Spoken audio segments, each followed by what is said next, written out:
27/5/2024 આજે અમારી સાઇટ પર આરએમસી પ્લાન્ટનું ખાતરું મુહૂર્ત કરવામાં આવ્યું, જેમાં શ્રીફળ અને નુક્કલનું પ્રસાદ આપવામાં આવ્યો. અને પછી આરએમસીના પ્લાન્ટ પર જીઆઈડીસીના ચેકિંગવાળા સાહેબ આવ્યા હતા, જેમનું નામ હર્ષ સંઘવી, જેમણે મને આરએમસી રજિસ્ટર ભરવા બેસાડ્યો હતો. અને ટોટલ 5 બેચનો માલ તૈયાર થયો હતો, જેમાં 4 બેચના માલ તૈયાર થયા બાદ ઓટોમેશન કરી નાખવામાં આવ્યું હતું. મશીનના ઓટોમેશન દરમિયાન વધારે માલનો ઠાલવવામાં આવતો હોવાથી મશીનના ચક્રો જામ થઈ જવા પામ્યા હતા, જેથી તેના સુપડા અદ્ધર થઈ ગયો હતો અને સુપડામાંથી માલ ઓપરેટરના માથા પર સિમેન્ટ અને રેતીનો માલ ઢોળાયો હતો.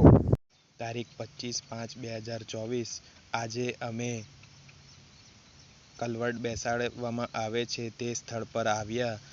અહીં મેં જોયું કે 380 mm જાડાઈનો બેઝ બનાવવામાં આવ્યો હતો અને પરદી ભરાઈનું કામ પૂર્ણ થઈ ચૂક્યું હતું. તેના પહેલાં મેં જોયું હતું કે 52 ડિસ્ટ્રીબ્યુશન બાર્સનો ઉપયોગ કરવામાં આવ્યો હતો અને ગુણવત્તાની ચકાસણી કરવા દરમિયાન જ્યારે પરદી ભરાઈનું કામ શરૂ હતું, ત્યારે મારા મિત્ર સુલેમાનભાઈએ તે સેન્ટરિંગવાળા ભાઈને ગુસ્સેથી કહ્યું કે તમે આ પાટિયું બહાર નીકળી ગયું છે અને ત્રાંસું છે, તેથી તમે આ ખીલા અને હથોડા શું કામ મારી રહ્યા છો?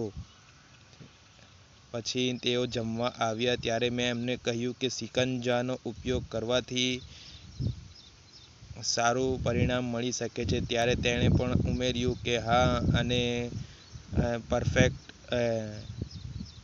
સર્વોત્તમ ખૂણો તેના દ્વારા જ મળી શકે છે.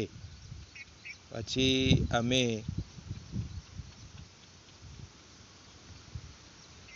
સ્થળ પર પાછા આવ્યા ત્યારે હું હવે કાલથી બાર બેન્ડિંગ શિડ્યુલ તેના માટે બનાવીશ. તારીખ 27/5/2024 આજે મને કલજીભાઈએ કહ્યું કે આપણે સિસ્ટમ પ્રમાણે કામ કરવું પડે. મેં કીધું કઈ રીતે? મેં એમ પૂછ્યું ત્યારે એમણે કહ્યું કે સિસ્ટમ કહે એ પ્રમાણે કામ કરવાનું. હવે તમે જ વિચારો કે આ રોડના કામમાં આ પટ્ટા એટલે કે જીઓસેલની શું જરૂર પડી? ત્યારે મેં કહ્યું કે હા, એ તો ઢોળાવવાળા રસ્તા અને બ્રિજના કામમાં ઉપયોગમાં આવે છે.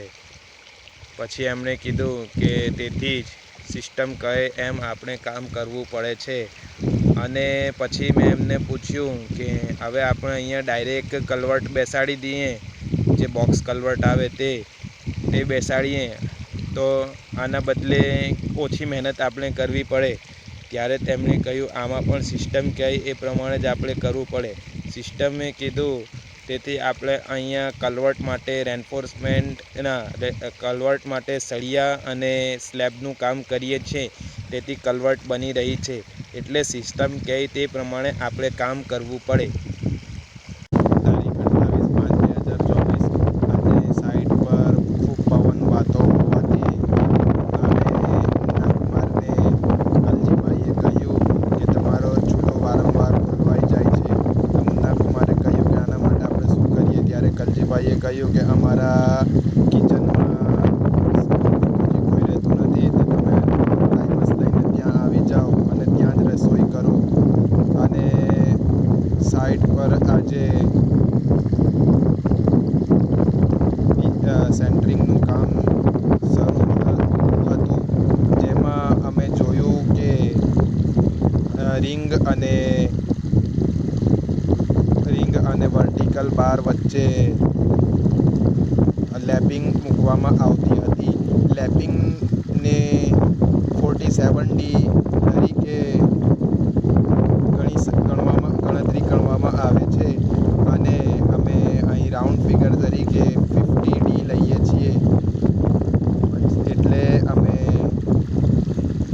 એક વોલથી બીજી સરફેસ માટે 550ની લેપિંગ